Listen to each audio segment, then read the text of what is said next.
ওকে, ঠিক আছে। সো আমি শুরু করছি, স্ক্রিনটা শেয়ার করি।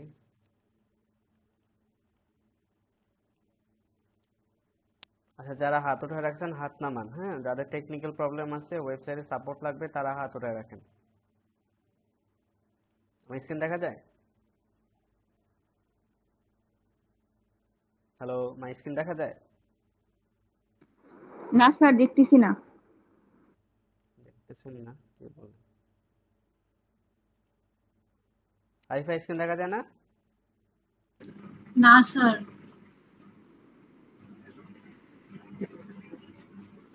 প্রবলেম করতেছে।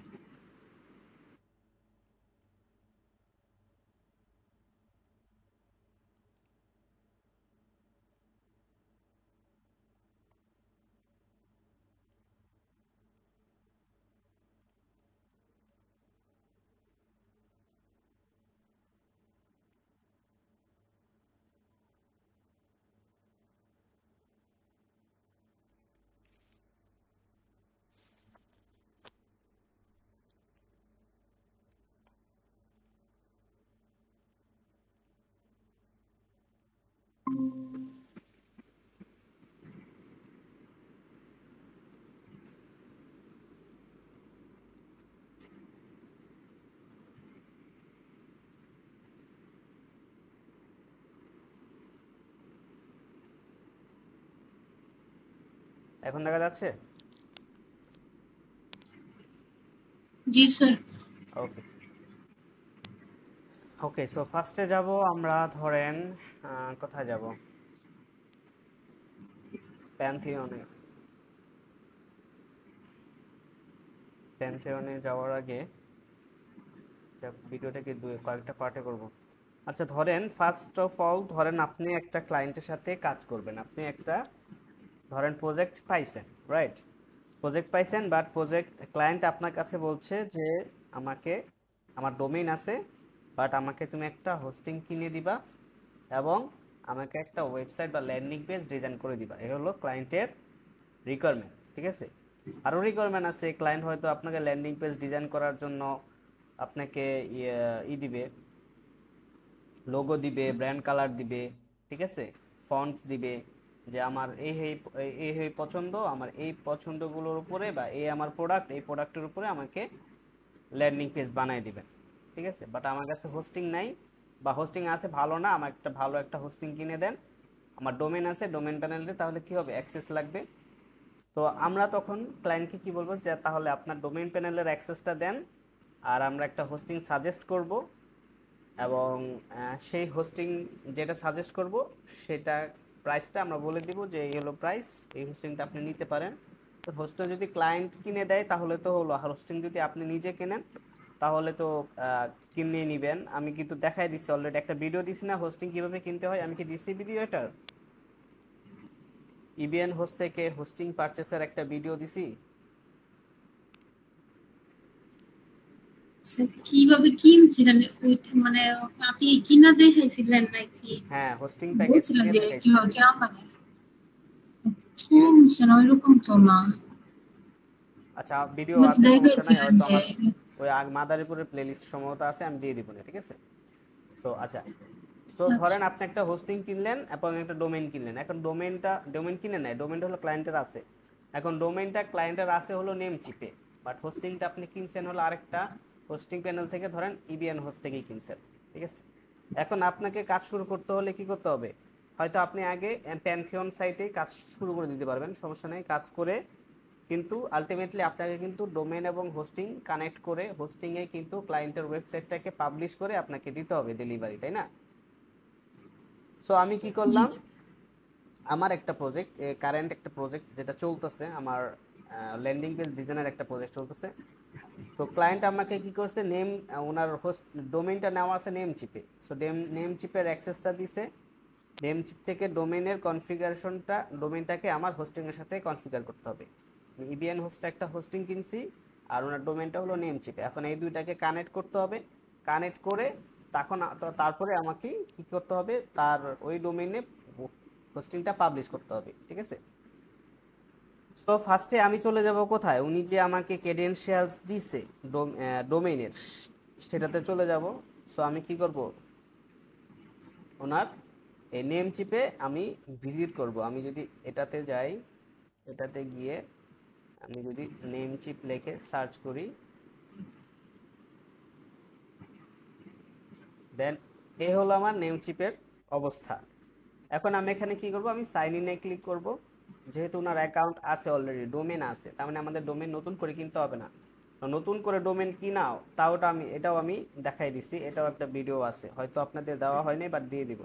আচ্ছা, সো এখান থেকে কি করব, আমার ওই ক্লায়েন্ট যে অ্যাক্সেসটা দিছে ইউজার নেম অ্যান্ড পাসওয়ার্ড, সেটা দিয়ে আমি লগ ইন করবো। ধরেন আমার ইউজার নেমটা হলো pro life 7 something like this, and আর পাসওয়ার্ড যে কোনো একটা আছে।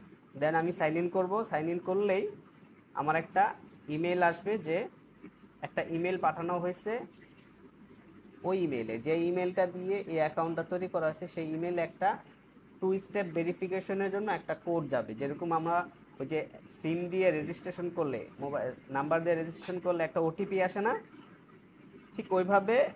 আপনার ওই জিমেইলে একটা ওটিপি চলে যাবে বা একটা কোড চলে যাবে। তখন ওই কোডটা দিয়ে তারপরে অ্যাকসেপ্ট দিতে হবে, কোডটা দিয়ে তারপরে লগ ইন সাবমিট করতে হবে।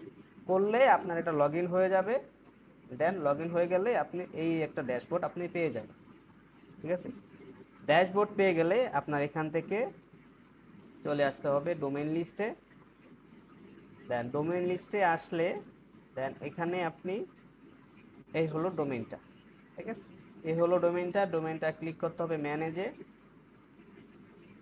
এবং আপনি যেখান থেকে হোস্টিং নিছেন, ঠিক আছে, ধরেন আমি হোস্টিং নিছি হলো ইবিএন হোস্ট থেকে, রাইট। সো আমি ইবিএন হোস্টে যাই, ইবিএন ইবিএন হোস্ট, ওকে, ইবিএন হোস্টে গেলাম। এখান থেকে আমি যে অ্যাকাউন্ট তৈরি করে আমি হোস্টিংটা নিয়েছি, সেই অ্যাকাউন্টে লগ ইন করবো। করার পরে এখানে আমি সার্ভিস দেখতে পাচ্ছি, একটা সার্ভিস আছে, এই হলো হোস্টিং সার্ভিসটা। ঠিক আছে, যেটা জাস্ট রিসেন্টলি আমি গতকালকেই তো কিনছি এটা, হ্যাঁ গতকালকে কেনা হয়েছে, গতকালকে না পরশুদিন কেনা হয়েছে 2500 টাকা দিয়ে। ঠিক আছে, এটা ক্লায়েন্টের জন্য কেনা হয়েছে। ঠিক আছে, ক্লায়েন্টের কাছে সার্ভিস চার্জ সহ আমি 3000 টাকা নিছি। আচ্ছা, তো আমি ডোমেনটা কিনছি, কেনার পরে এখন এটা যে এটা সরি হোস্টিংটা কিনছি, এটা যে হোস্টিংটা কিনছি, এই হোস্টিংটা কেনার সাথে সাথে আমাকে কিছু কনফিগারেশন, কিছু মেল দিছে। সেটা আমি পাবো কোথায়, সেটা পাবো হলো আমি যেই মেল দিয়ে লগ ইন করছি, এটাতে যে অ্যাকাউন্ট তৈরি করছি, যে অ্যাকাউন্ট ডিটেলসে যাই, দেখেন আমি এই মেল দিয়ে অ্যাকাউন্ট করছি admin@matterweb.com। ঠিক আছে, তো আমার এই মেইলে একটা মেইল চলে গেছে। আমি যদি এখান থেকে মেইল চেক করি, মেইল চেক করলে মেইল পাবো, বাট আমি মেইল চেক করব না, মেইলটা আমি এখান থেকেও অ্যাক্সেস করতে পারবো। ধরেন এখান থেকে এই যে ইমেল হিস্টোরি দেওয়া আছে, ইমেল হিস্টোরিতে যাব, এখান থেকে এই যে নিউ অ্যাকাউন্ট ইনফরমেশন ক্লিক করব। ক্লিক করলে এখানে দেখেন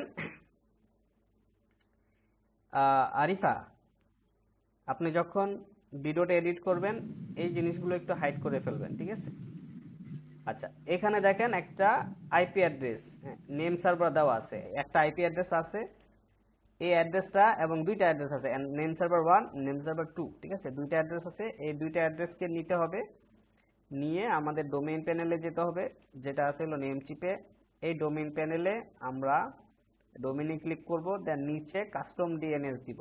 ঠিক আছে, কাস্টম ডিএনএস দিয়ে এখানে ওই দুইটা নেম সার্ভার আমি অ্যাড করে দিব। দেওয়ার পর এখানে একটা টিক চিহ্ন আসবে, টিক চিহ্নতে ক্লিক করবেন, দেন এটা দেখাবে যে আপনার নেম সার্ভারটা কানেক্ট হইতে ম্যাক্সিমাম 24 ঘন্টা সময় লাগতে পারে। ঠিক আছে, বাট ইউজুয়ালি দেখা গেছে আপনি 1 মিনিট 2 মিনিটের ভিতরেই কাজ হয়ে যায়। কখনো 10 ঘন্টাও লাগতে পারে, কখনো 24 ঘন্টাও লাগতে পারে, বাট ম্যাক্সিমাম টাইমে 1-2 মিনিটের ভিতরে বা 5 মিনিটের ভিতরে কাজ হয়ে যায়। সো আমরা 5 থেকে 10 মিনিট লাগলে অপেক্ষাই করলাম। করার পরে আমরা চলে যাব হোস্টিং প্যানেলে। ঠিক আছে, ধরেন আমরা এটা কিন্তু হোস্টিং প্যানেলের আইপি অ্যাড্রেস বা হোস্টিং প্যানেলের নেম সার্ভারের যে অ্যাড্রেসটা সেটা। তার মানে এটার মাধ্যমে কি করতেছে, আমার ডোমেইনটাকে হোস্টিং এর সাথে কানেক্ট করতেছে। Got it? বুঝতে পারছেন? এটা বুঝতে পারছেন? এটা এই জিনিসটা কি আরিফা বলেন তো? নেম চিপের এটা হোস্টিং প্যানেল যেখান থেকে নিছি সেই হোস্টিং প্ল্যানের অ্যাড্রেস, ঠিক আছে, name server, DNS address, IP address কি আইপি অ্যাড্রেস এটা? অ্যাড্রেসের আইপি। স্যার স্ক্রিন দেখা যায় না। আমরা তো দেখতেছি স্ক্রিন তোমার দেখা এখানে যায়? সমস্যা, আমরা দেখতেছি স্যার। হ্যাঁ, ওরা নেট, স্যার এখন আসছে আবার আইসা চলে যায়। আপনার নেটের সমস্যা। আচ্ছা যাই হোক, সো স্ক্রিন রেকর্ডিং দেখে নিন। সো এই আইপি অ্যাড্রেসটা কিসের? হোস্টিং প্যানেলের, ঠিক আছে। তার মানে হোস্টিং এর যে সার্ভার আছে সেই সার্ভারের আইপি অ্যাড্রেস বা আইপি অ্যাড্রেসের একটা নাম, ঠিক আছে। সো এই দুইটা কানেক্ট করার সাথে সাথে এই ডোমেইনটা ওই হোস্টিং সার্ভারের সাথে কানেক্ট হয়ে যাবে, ঠিক আছে। সাথে সাথেই না, হয়তো 24 ঘন্টা সময় লাগতে পারে, বাট আপডেট করার পরে এই যে দেখেন একটা টিক চিহ্ন আসছে, টিক চিহ্ন দেওয়ার পরে এটা কি দেখা আসবে দেখেন। যদি আমি একটু যে চেঞ্জ করার কারণে কোনো চেঞ্জ কি হয়েছে এখানে, আই গেস চেঞ্জ হয় নাই, সব কিছু ঠিকঠাক আছে। আচ্ছা দেন কি করতে হবে, জাস্ট সেভ দিলে কি হবে, এখানে ও একটা টাইম দিবে, দেখেন DNS server update may take up to 48 hours to take effect. Okay, so এই একটা মেসেজ দিবে, দেন আপনাকে, তার মানে এখানে কাজ শেষ, আপনার ডোমেইন প্যানেলের কাজ শেষ, ঠিক আছে। এবার আমি চলে যাব হোস্টিং প্যানেলে। আমার হোস্টিং প্যানেলটা হলো ইবিএন হোস্ট, কোথায় এটা, ঠিক আছে। এই হলো আমার ইবিএন হোস্টের হোস্টিং প্যানেল। সো এই হলো আমার অ্যাকাউন্ট ইনফরমেশন আমরা দেখতেছিলাম মাত্র। সো আমরা এখন কি করব, চলে যাব হোমে ক্লিক করি, ক্লিক করে সার্ভিসে যাব, অথবা এখান থেকে সি প্যানেলে চলে যাব। এই হলো আমার, এইখানে কিন্তু এসএসএল সার্টিফিকেট থাকবে না প্রথম অবস্থায়, আমি অলরেডি এই কাজগুলো করে ফেলছি। সো আমরা করে যাব, লগ ইন টু সি প্যানেলে ক্লিক করি, দেখেন এখানে কিছু পারমিশন আছে, 7 কন্টিনিউ দিয়ে দিবেন। এটা কি বলতে, choose a starting point, skip দিয়ে দিবেন।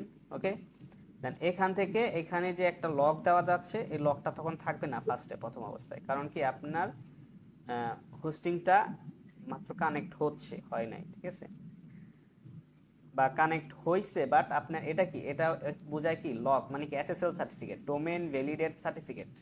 আর তখন কিন্তু আপনার এসএসএল সার্টিফিকেটের সাথে সাথে অ্যাক্টিভ হবে না, তখন এটা লাল থাকবে। তখন আপনি চলে আসবেন হলো ডোমেইনস থেকে সরি ডোমেইনে না, এখানে আপনার, আমি যদি ডোমেইনসে যাই, যে ডোমেইনস, এই ডোমেইনটা কিন্তু বাই ডিফল্ট এখানে থাকবে, কারণ আমি অ্যাকাউন্টটা ক্রিয়েট করার সময় এই ডোমেইনটা বলে দিয়েছি যে আমার একটা এক্সিস্টিং ডোমেইন আছে, সেই ডোমেইনটার আন্ডারে আমি হোস্টিং প্যানেলটা নিতে চাচ্ছি, জাস্ট ফর নাম, ঠিক আছে। তখন এই ডোমেইনটাকে ও মেইন ডোমেইন হিসেবে এখানে অ্যাড করে রাখবে, বাট আমি যখনই নেম ডোমেইন প্যানেলে হোস্টিং এর সাথে কানেক্ট করব তখনই কানেক্ট হবে। আচ্ছা, এখানে ডোমেইনটা অ্যাড হয়ে আছে, বাট আমরা যাব হলো সি প্যানেলে যাই, এখান থেকে এসএসএল যে সার্টিফিকেট আছে সেখানে যাব, সিকিউরিটি থেকে আমরা এসএসএল স্ট্যাটাস যেটা সেটাতে ক্লিক করব। দেন এখানে দেখেন এগুলো সবুজ হয়ে আছে না, বাট ওটা সবুজ না লাল থাকবে, হয়তো কিছু কিছু সি প্যানেলে অটোমেটিক আপনার এসএসএল সার্টিফিকেটটা নিয়ে নেয়, কিছু সময় নেয়। যদি দেখেন যে নেয় নাই, তখন আপনি এটা সিলেক্ট করবেন, সিলেক্ট করে রান অটো এসএসএল এ ক্লিক করবেন, ক্লিক করলে এটা ঘুরতে থাকবে, কিছুক্ষণ ঘোরার পরে এটা রিফ্রেশ নিবে, পেজটা নেওয়ার পরে দেখবেন এটা সবুজ হয়ে যাবে। যদি না হয় কিছুক্ষণ ওয়েট করবেন, ম্যাক্সিমাম আধা ঘন্টা 1 ঘন্টা ওয়েট করবেন, দেখবেন এটাকে এসএসএল সার্টিফিকেটটা পায় কিনা। যদি না পায় তাহলে আপনি সাপোর্টে যোগাযোগ করবেন। এইখান থেকে প্রত্যেকটা হোস্টিং সার্ভিসের সাথে একটা সার্টিফিকেট মানে একটা কাস্টমার সার্ভিসের সাপোর্টের একটা অপশন থাকে, ঠিক আছে। এখান থেকে টিকেট ক্রিয়েট করে একটা সাপোর্টে যোগাযোগ করে বলবেন যে আমার এসএসএল সার্টিফিকেটটা পাচ্ছে না, তখন ওরা আপনাকে সাপোর্ট দিবে, এসএসএল সার্টিফিকেটটা ঠিক করে দিবে, ঠিক আছে। আচ্ছা, এরপরে আমরা এখান থেকে যখন আমার ডোমেইনটা এসএসএল সার্টিফিকেট পেয়ে যাবে, ঠিক আছে, এসএসএল সার্টিফিকেট তখনই পাবে যখন হোস্টিং এর সাথে ডোমেইনটা কানেক্ট হবে, এছাড়া কিন্তু এসএসএল সার্টিফিকেট পাবে না। সো যদি 24 ঘন্টা সময় লাগে আপনার ডোমেইনটা কানেক্ট হইতে, তাহলে আপনি 24 ঘন্টা পরেই কিন্তু এসএসএল সার্টিফিকেটটা পাবে, সেজন্য ওয়েট করতে হবে। বাট চেষ্টা করতে হবে যে এসএসএল সার্টিফিকেটটা পায় কিনা। যখনই পাবে তখনই বুঝে যাবেন যেটা কানেক্ট হয়ে গেছে। আচ্ছা, যখন কানেক্ট হয়ে যাবে তখন আপনি কি করবেন, জাস্ট ওয়ার্ডপ্রেসে গিয়ে আপনি এখান থেকে ইনস্টলে ক্লিক করে আপনি এই ডোমেইনের আন্ডারে একটা ওয়ার্ডপ্রেস রেজিস্টার করে ফেলবেন বা ওয়ার্ডপ্রেস ইনস্টল করে ফেলবেন। তো আমি এই ডোমেইনের আন্ডারে একটা ওয়ার্ডপ্রেস ইনস্টল করে ফেলতেছি। আচ্ছা, যেহেতু আপনার অলরেডি ধরেন এই পেজটা ডিজাইন করা হয়ে গেছে প্যানথিয়ন সাইটে, তাই না? তো এখানে এত ফর্মালিটি আপনার মেনটেন করা লাগবে না, ঠিক আছে? সো এটা যেরকম আছে মোটামুটি এরকম থাক। ধরেন এখানে অ্যাডমিন আছে, অ্যাডমিন আছে, পাস্ট আছে। সো এটাকে জাস্ট তারপরেও একটু জাস্ট চেঞ্জ করে দিই। ধরেন আমি দিলাম admin@metadrive.com, এটাই দিলাম অ্যাড্রেসটা। So then admin password, sorry, এটাকে দিলাম প্রো লাইফটি দেই, প্রো লাইফ দিই, যেহেতু এটা ক্লায়েন্টের ওয়েবসাইট হবে। এই নামে একটা কি করতে হবে, অ্যাকাউন্ট মানে অ্যাকাউন্ট তৈরি করতে হবে, ইমেল অ্যাকাউন্ট, ঠিক আছে? অ্যাডমিনাদের প্রো লাইফ দিলাম ইমেল অ্যাকাউন্ট, আর এখানে পাসওয়ার্ড একটা দিয়ে দিলাম। ধরেন ইটস নট ম্যাটার যেটাই দিই এখন, কারণ এটা আমরা কি করব, মাইগ্রেশন করে ফেলবো। সো দিলাম 098 প্রো লাইফ 098 দিলাম। এটাকে কপি করে নিতে হবে পাসওয়ার্ডটা, ঠিক আছে? এবং ইউজার নেমটা মনে রাখতে হবে। ইউজার নেমটা দিলাম প্রো লাইফ, ঠিক আছে? প্রো লাইফ দিলাম, ঠিক আছে? দেওয়ার পরে এখান থেকে জাস্ট এগুলো কিছু চেঞ্জ করা লাগবে না, কারণ আমাদের সাইটটা অলরেডি প্যানথিয়নে অলরেডি ডেভেলপ করা আছে, ওটা জাস্ট এখানে এনে রেজিস্টার করে দিব। সো এটাকে কি করব, এগুলো দরকার নাই, এগুলো দরকার নাই। যদি আপনার এসএমটিপি যে ইমেল সার্ভার এসএমটিপি এটা লাগতে পারে, সো এটা রেখে দিই। আর ফাইল ম্যানেজার প্রো দেওয়া আছে, এই দুটা রেখে দিই, এটা অনেক সময় কাজে লাগে। দেন অ্যাডভান্সে গিয়ে এই জিনিসটা একটা রোটেশন, ব্যাকআপ রোটেশন একটা ওয়ান্স এ ডে রেখে দিব। ওয়ান্স এ ডে না রেখে ওয়ান্স এ উইক রাখি। দেন ওয়ান ব্যাকআপ, মানে একটা ব্যাকআপ থাকবে, ঠিক আছে? একটা ব্যাকআপ থাকবে ওয়ান্স এ উইক অথবা ওয়ান্স এ ডেই রাখি, হ্যাঁ, প্রত্যেকদিন একটা করে ব্যাকআপ নেবে। দেন ইনস্টল করি। আমার কিন্তু ওয়ার্ডপ্রেসটা ইনস্টল হচ্ছে। সো আমি কি করলাম, আমার ডোমেইন প্যানেলে গেলাম, হোস্টিংটা কানেক্ট করলাম নেম সার্ভার দিয়ে। দেন হোস্টিং সার্ভারে আসলাম, আসার পরে এসএসএল সার্টিফিকেটটা লাগাইলাম। তারপরে আমি এখানে এসে ওয়ার্ডপ্রেসটা ইনস্টল করলাম। দেন আমার কিন্তু এখানে ওয়ার্ডপ্রেস ইনস্টল হয়ে গেছে এই ডোমেইনের আন্ডারে। দেখেন এই আমি ওয়ার্ডপ্রেস ইনস্টল হয়ে ওয়ার্ডপ্রেসের ড্যাশবোর্ডে চলে আসছি। এখন আমার ওয়েবসাইটটা আমি কোথায় ডিজাইন করছি, হলো প্যানথিয়নে, রাইট? আপনারা করবেন প্যানথিয়নে, আমি করছি হলো ধরেন আমার মেটাড্রাইভের সাবডোমেইনে, অন্য একটা সাবডোমেইনে করছি। সো ফার্স্ট অফ অল আমি কি দেখাবো, আমি একটু ব্যাকআপটাই দেখাই ফেলাই। ধরেন আমার যেই হোস্টিং যেই ওয়েবসাইটটা আমি ডিজাইন করছি ল্যান্ডিং পেজটা, এখানে তো এখন ল্যান্ডিং পেজ ডিজাইন নাই, তাই না? আছে? নাই। বাট আমি ল্যান্ডিং পেজটা ডিজাইন করছি কোথায়, ডিজাইন করছি হলো অন্য আমার একটা সাবডোমেইনে, নিজস্ব সাবডোমেইনে। সো সেটা হলো ধরেন prolife.metadrive.com, ঠিক আছে? prolife.metadrive.com এই সাবডোমেইনে আমি কি করছি, এই যে আমি ওয়েবসাইটটা ডিজাইন করতেছি, ঠিক আছে? এটা কোথায় আছে ডিজাইনটা আমি যদি দেখাই, ড্যাশবোর্ডে গিয়ে এখানে কাট ফ্লোস থেকে স্টোর চেকআউট থেকে এখন পর্যন্ত কমপ্লিট হয় নাই। ও আচ্ছা, ডেভেলপার মনে হয় এখন কাজ করতেছে, বাট তারপর আমরা একটু দেখি, ভিউটা দেখি, এই যে এইটা, হ্যাঁ। তো আমরা একটু দেখি যে কতটুকু কাজ করলো।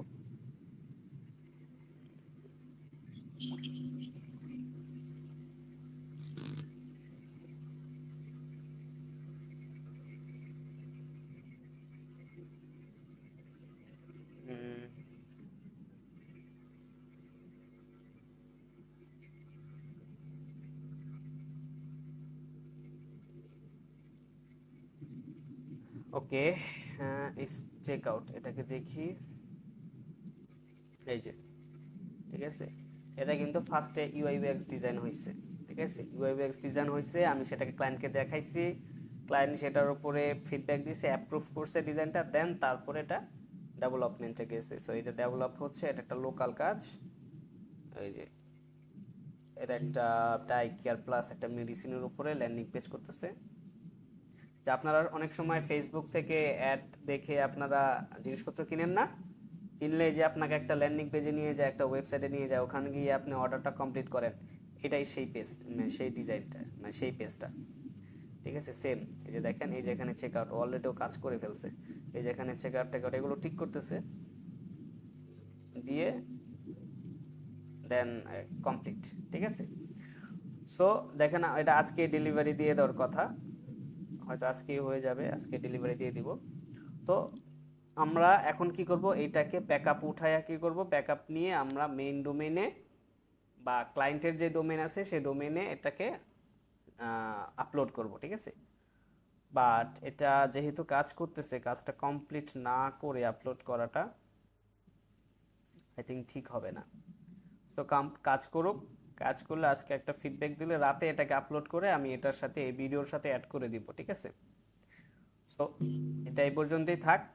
সো এই ভিডিওতে মোটামুটি এতটুকু আপনারা যেটা বুঝতে পারছেন সেটা হলো যে কিভাবে স্যার ভিডিও কয়টার দিকে দিবেন? এই ভিডিওটা জি স্যার। এই ভিডিওটা হয়তো রাত্রে, এই ভিডিওটা তো আমি এখনই দিয়ে দিব না, এই ভিডিওটা এখন দিতে পারবো না, কারণ কি ওই যে ব্যাকআপটা উঠায় তারপরে এই ভিডিওটা কমপ্লিট করে তারপরে আমি দিতে হবে। সো এই ভিডিওটা হয়তো আমি আজকে বা কালকে দিয়ে দিব, ঠিক আছে। স্যার এটা কতদিন ধরে করছেন? স্যার একটু তাড়াতাড়ি দিয়ে দিন। আর এটা দিয়ে কি করবো এত তাড়াতাড়ি? আচ্ছা ঠিক আছে, দিব না, সমস্যা নেই, এটা দিয়ে দিব। বাট আজকে যে এখন যে প্রসেসটা দেখাইলাম সেটার উপর কিন্তু কালকে ভাইবা কোশ্চেন থাকতে পারে, ঠিক আছে। সেটা হলো কি, আপনি কিভাবে একটি ডোমেন এবং হোস্টিং কানেক্ট করবেন, কিভাবে আপনি হোস্টিং এর ভিতরে ওয়ার্ডপ্রেস ইনস্টল করবেন, এবং কিভাবে আপনি ব্যাকআপ এন্ড রিস্টোরটা, হয়তো আমি ব্যাকআপ এন্ড রিস্টোরটা এটা দিয়ে দেখাইতে পারি, অথবা প্যান্থিয়নেও দেখাই দিতে পারি এখন কিভাবে ব্যাকআপ আর রিস্টোর করতে পারবেন। ড্যাশবোর্ড থেকে এখানে আমি একটা প্লাগইন ইউজ করব, প্লাগইনটা অলরেডি মনে হয় ইউজ করা আছে। আমি যদি প্লাগইনসে যাই,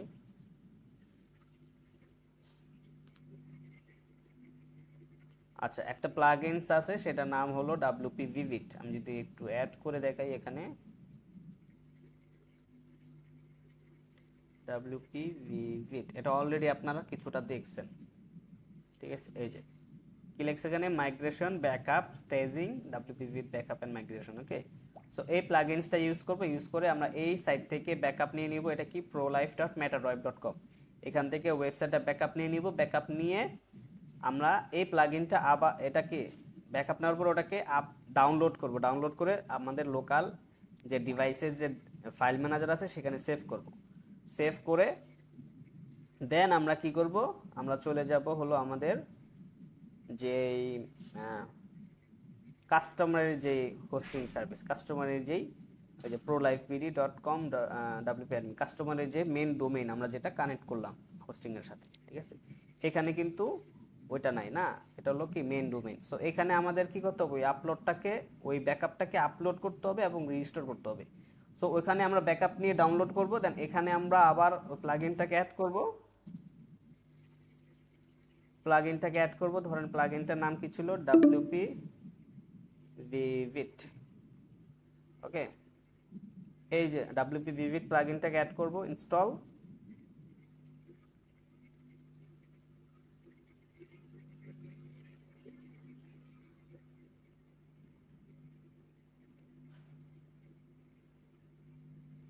ওকে। সো ইনস্টল করার পর এই যে এখানে দেখেন কিছু অপশন আছে, ওখানে তো আমি দেখাই নাই। সো এখানে দেখেন এই যে ব্যাকআপে ক্লিক করলেই আমার ওয়েবসাইটটা ব্যাকআপ হয়ে যাবে, ঠিক আছে। সো ওই সাইটে ওখানে গিয়ে আমরা এই ব্যাকআপটা করে ফেলবো। আমরা যদি ওখানে যাই আর একটু এইটা রাইট, এইটা এই যে এটা কার, এই যে এটা রাইট, এই যে prolife.metadrive.com। সো এই জায়গা দেখেন, এখান থেকে ব্যাকআপ নেব, ব্যাকআপ নেওয়ার পরে সেটাকে আমরা ডাউনলোড করব, ঠিক আছে। এই যে ব্যাকআপস এখানে পেয়ে যাবো, ব্যাকআপসটা পেয়ে গেলে এখান থেকে ডাউনলোড করে ফেলবো, ডাউনলোড করে আমরা ক্লায়েন্টের মেইন ডোমেইনে চলে যাব। এটা হলো মেইন ডোমেইন। এই যে prolife.bd.com এখানে মেইন ডোমেইনে এই প্লাগইনে এখানে গিয়ে আমরা কি করব, আপলোডে ক্লিক করব। আপলোডে ক্লিক করে এখানে ওই যে ড্রপ ফাইল শেয়ার, তখন এটা আপলোড করে ফেলবো। ঠিক আছে। সো অনেক সময় হয় কি, একটা ডাউনলোড একটা ওয়েবসাইট যদি অনেক বড় হয় সাইজে, তখন 2-3টা পার্টে সেটা ব্যাকআপ নেয়। তখন ওই 2-3টা ফাইল আপনাকে ডাউনলোড করতে হবে এবং ওই 2-3টা ফাইলই আপনি এখানে আপলোড করতে হবে। ঠিক আছে। করার পরে আপলোড করার পরে ওটাকে জাস্ট আমরা কি করব, রিস্টোর করে ফেলবো। আপলোড করা হইলেই আমরা ব্যাকআপসে পেয়ে যাব এখানে। পরে ওখান থেকে আমরা রিস্টোর দিব। রিস্টোর দিলে ওই ওয়েবসাইটটা, পুরো ওয়েবসাইটটা এখানে চলে আসবে এবং এটার অ্যাক্সেস ট্যাক্সেস সব কিছু চেঞ্জ হয়ে যাবে, ওই ওয়েবসাইটটার মতো একদম হুবহু হয়ে যাবে এখানে। ক্লিয়ার? স্যার ব্যাকআপস মানে কি ডাউনলোড করা না? হ্যাঁ, মানে ওইখান থেকে আপনি ব্যাকআপ নেবেন, ব্যাকআপ নিয়ে এখানে আপনি আপলোড করবেন ব্যাকআপটা। বুঝেন নাই? আপনি পেন ড্রাইভ দিয়ে কি করেন, এক কম্পিউটার থেকে ফাইল নেন, আরেক কম্পিউটারে পেন ড্রাইভ দিয়ে ফাইলটা ট্রান্সফার করেন। ঠিক একই কাজ।